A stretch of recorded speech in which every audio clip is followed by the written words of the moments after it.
To stay updated, subscribe to TJA Academy. बिस्मिल्लाहिर्रहमानिर्रहीम। तो आज टॉपिक हम डिस्कस करने जा रहे हैं वो है हमारे पास कंज्यूमर इक्विलिब्रियम। अच्छा, सबसे पहले हम डिस्कस करेंगे व्हाट इज़ इक्विलिब्रियम। इक्विलिब्रियम है क्या?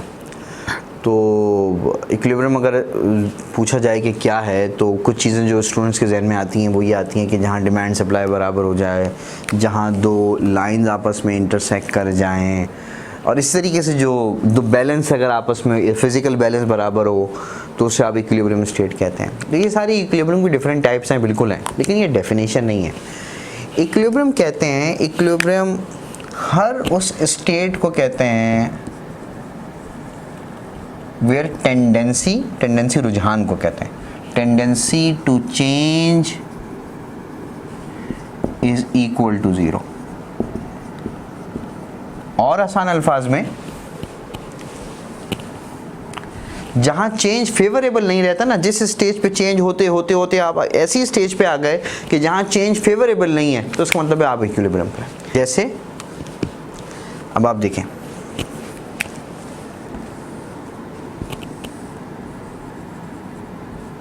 Commodity X, commodity Y,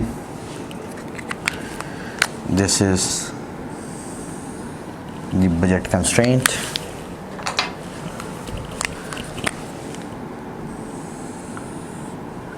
and these are indifference curve।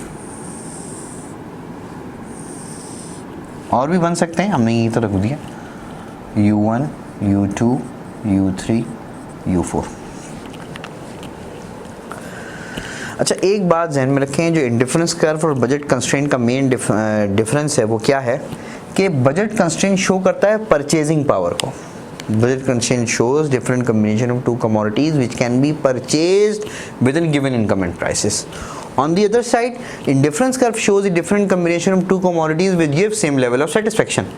तो इंडिफरेंस कर्व शो कर रहा है सेटिस्फेक्शन को, परचेजिंग पावर नहीं बता रहा। इसी तरह बजट कंस्ट्रेंट आपकी परचेजिंग पावर तो बता रही है, लेकिन आपकी प्रेफरेंसेस नहीं बता रही। ये बजट कंस्ट्रेंट के लेक्चर में अच्छी तरीके से वहाँ डिस्कस हुआ है सारा। तो अब हमने किसी भी इंडिविजुअल की परचेजिंग पावर और उसकी प्रेफरेंसेस को मर्ज करना है। अच्छा, अब हमने जब इस तरह मर्ज किया तो ये budget constraint different indifference curve, और आप देख सकते हैं कि डिफरेंट पॉइंट पर इंडिफरेंस कर्व बजट कंस्ट्रेंट को इंटरसेक्ट कर रहे हैं। Point A, point B, point C, point D, point E, different point पर इंटरसेक्ट कर रहे हैं। अच्छा, बजट कंस्ट्रेंट के हम लेक्चर में देख चुके हैं कि ऑन दी लाइन, जैसे बजट लाइन के ऊपर ऑन दी लाइन कोई सा भी पॉइंट उठाएंगे वहाँ 100% इनकम क्या हो रही है, स्पेंड हो रही है, कोई सेव नहीं हो रहा। बिलो दी लाइन कुछ पैसा बच जाएगा, अबव दी लाइन तो हम परचेज कर ही नहीं सकते क्योंकि हमारे अफोर्डेबल ही नहीं है, बजट में ही नहीं आता। तो अगर हम देखें तो पॉइंट ए ये रहा, point A on the budget line है, इसका मतलब है 100% इनकम स्पेंड हो रही है, 100% इनकम स्पेंड हो रही है क्योंकि ऑन दी लाइन है। और इस पॉइंट पर जो यूटिलिटी लेवल है वो आपने देखा कि कौन सा इंडिफरेंस कर्व है, U1 इंडिफरेंस कर्व। तो पॉइंट ए पे पूरी इनकम स्पेंड करने के बाद U1 लेवल ऑफ यूटिलिटी आपको मिल रहा है, ठीक है। अच्छा, पॉइंट बी पे चेक करते हैं। पॉइंट बी भी ऑन दी लाइन है तो 100% इनकम स्पेंड हो रही है, लेकिन अब यूटिलिटी लेवल देखें U2, और U2 आपने देखा थोड़ा सा हायर है U1 से, तो आपने कहा कि A से B ज़्यादा बेहतर है क्योंकि सेटिस्फेक्शन ज़्यादा मिल रही है, इनकम उतनी ही स्पेंड हो रही है। अच्छा, पॉइंट सी पे आते हैं। पॉइंट सी भी ऑन दी लाइन तो पूरी इनकम स्पेंड हो रही है, और यूटिलिटी लेवल क्या है यहाँ पर, U3। इस तरीके से पॉइंट डी पर आ जाएं, पूरी इनकम स्पेंड हो रही है तो यूटिलिटी लेवल क्या आ गया हमारे पास, U4। और इसी तरह पॉइंट ई पर आ जाएं तो पूरी इनकम स्पेंड हो रही है, यूटिलिटी लेवल आ गया U5। अगर अब तक आप लोगों को सारी बात समझ में आ रही है और क्लियर है तो उसका मतलब आप वीडियो सही से नहीं देख रहे। ये U4 नहीं है, ये U5 नहीं है, क्योंकि जब आप पॉइंट डी की बात करते हैं तो पॉइंट डी वापस लोअर इंडिफरेंस कर्व पे आ जाता है U2 पे, और पॉइंट ई वापस U1 पे आ जाता है। U4 तो अफोर्डेबल ही नहीं है, और U5 तो है ही नहीं, क्योंकि U4 अफोर्डेबल इसलिए नहीं, अब दी बजट कंस्ट्रेंट है तो वो तो आप परचेज नहीं कर सकते, इसलिए थोड़ा सा कंसंट्रेशन से। तो हुआ क्या कि हमने डिफरेंट पॉइंट्स को चेक किया और different points, point A, point B, point C, D, E, और हर पॉइंट पर आपने देखा इनकम 100% स्पेंड हो रही है, लेकिन जो लेवल ऑफ यूटिलिटी है वो हाईएस्ट कौन सा है? U1 से हाईएस्ट मौजूद है U2 और वो भी हम अचीव कर रहे हैं, U2 से हाईएस्ट मौजूद है U3, वो भी हम इस पॉइंट पे अचीव कर रहे हैं। लेकिन इस पॉइंट से हटकर अगर हम कोई सा भी दूसरा पॉइंट लेने की कोशिश करेंगे तो आप देखें कि अगर इसकी जगह मैं ये पॉइंट बजट कंस्ट्रेंट पे ले लूँ या ये पॉइंट ले लूँ तो इंडिफरेंस कर्व हायर नहीं बल्कि कुछ ना कुछ लोअर हो जाएगा। तो इसका मतलब पॉइंट सी ही वो पॉइंट है जहां पर कंज्यूमर अपनी मैक्सिमम और 100% इनकम को स्पेंड करके हाईएस्ट इंडिफरेंस कर्व को टच कर रहा है। और आपको पता है जितना इंडिफरेंस कर्व हायर होता चला जाएगा लेवल ऑफ सेटिस्फेक्शन उतना इंक्रीज करता चला जाएगा। तो यहां पर आप देख सकते हैं कि पॉइंट सी ही वो पॉइंट है जहां पर कंज्यूमर अपनी इस लिमिटेड इनकम में रहते हुए अपनी सेटिस्फेक्शन को क्या कर रहा है?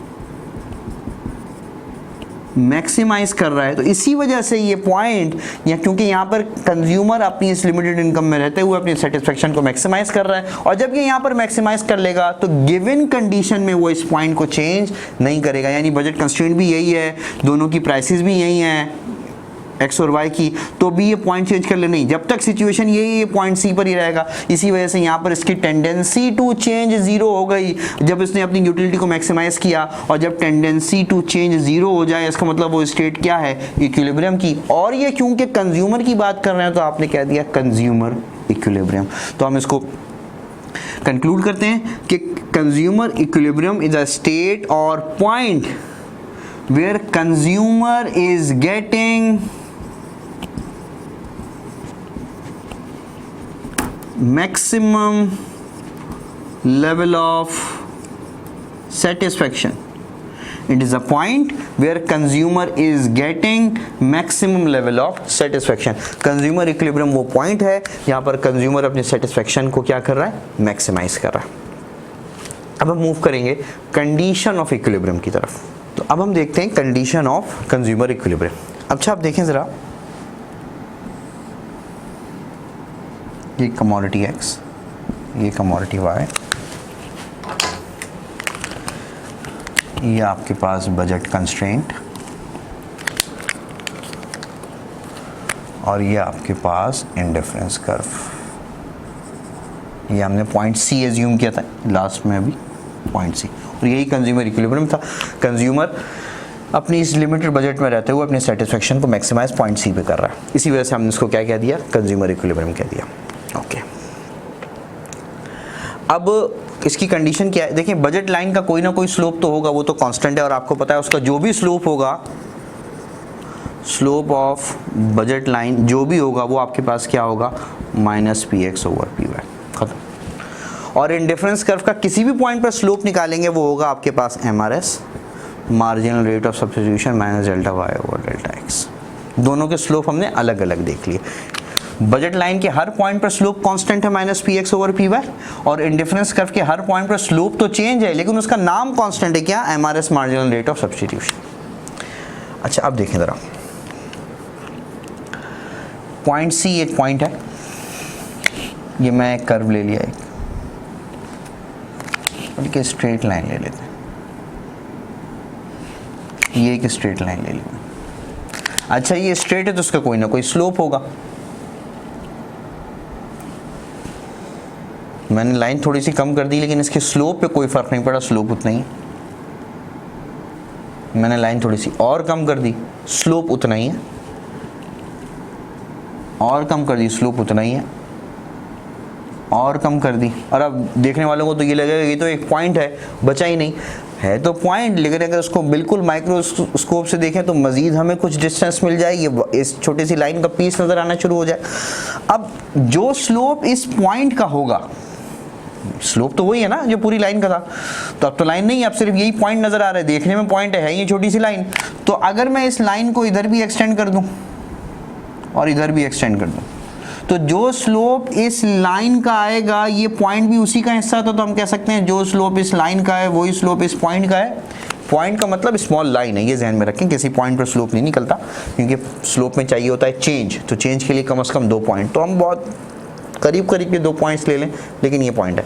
तो हमने क्या काम कहा कि इस जिस पॉइंट पर आपको स्लोप निकालना हो उसको एक्सटेंड कर दें, जो स्लोप इस लाइन का वो स्लोप इस पॉइंट का। क्लियर?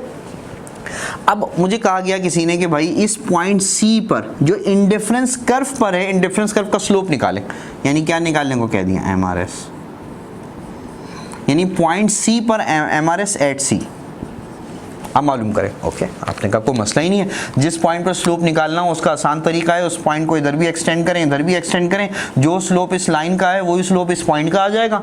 लाइन का स्लोप निकालना तो आसान है, और जैसे ही आपने पॉइंट सी को इधर उधर एक्सटेंड किया, एक लाइन आपको नजर आई, बिल्कुल कैसी, बजट लाइन की तरह। तो आप कह सकते हैं कि जो स्लोप इस लाइन का वही स्लोप इस पॉइंट का, मतलब जो स्लोप इस बजट लाइन का वही स्लोप इस इंडिफरेंस कर्व का।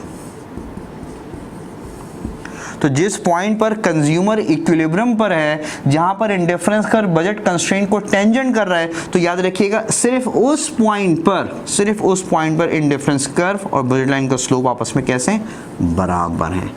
तो ये आपके पास कहलाती है क्या, कंडीशन ऑफ कंज्यूमर इक्विलिब्रियम। तो आई होप कंज्यूमर इक्विलिब्रियम आपको समझ में आया होगा। अगर ये वीडियो आपको पसंद आए तो उसको लाइक करें, शेयर करें, हमारे चैनल को सब्सक्राइब करें और बेल आइकन पर जरूर क्लिक करें।